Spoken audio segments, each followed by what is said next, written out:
Hello, Tommy. Hello, Joel. This one's basically for you, Tommy. A year ago, your colleague on Premier Sports, Stephen Ferris, and I had a bit of a debate over whether South Africans would make this league really that competitive. And I said there was a fear that the Irish dominance might end and that South Africa and Ireland would be the clubs who would end up dominating the competition, and that has been the case. Is there a worry now that the golfing class has got wider with the other unions? I think, first of all, Richard, you should know better than to try and get into any debate with Ferris. But I think that maybe, what the Irish sides have been calling out for, they wanted more competition, they wanted to be challenged. And all of a sudden now the South African sides have come in and there's no Irish teams in the final. I think that's going to be a huge shock particularly for the likes of Leinster, but I think it's only going to be a good thing.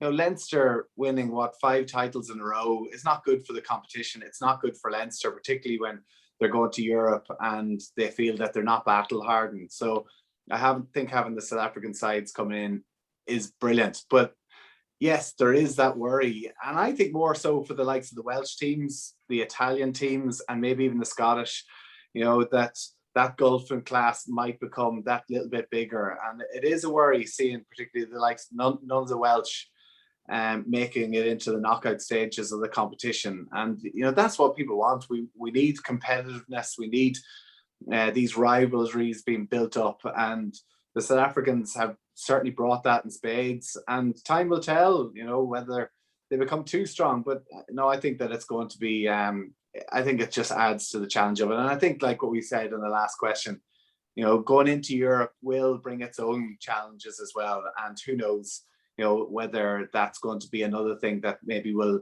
level out the playing field a bit. Guys, couldn't find my picture. Good morning. How are you? Hey, David. Both of you. Just on that, Tommy.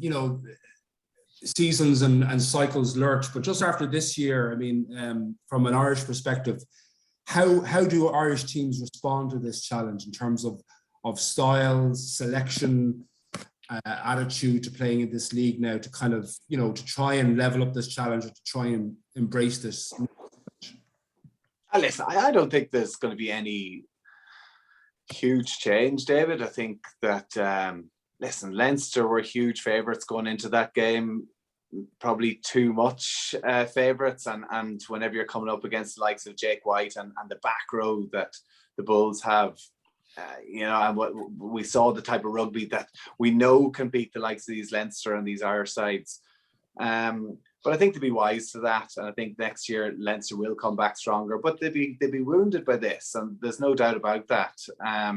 And similarly with the likes of what's going on with Munster, with Graham Rowntree coming in, a new opportunity for him. But I think it's really good for the competition. If it had been at the stage where it would have been just 2 Irish teams in the final again, it would have been 3 Irish sides in the semi-finals. That wouldn't have been good for the league. It wouldn't have been good for the betterment of the Irish national team. And I think coming up against big boys like Lowe and Coetzee for the Bulls, and similarly Kitsoff and Malherbe up front for the Stormers, that's a totally different level of challenge that they're used to getting in this league. So I think it's going to be good going forward. But they'll be upset, particularly Leinster, that they haven't made a final.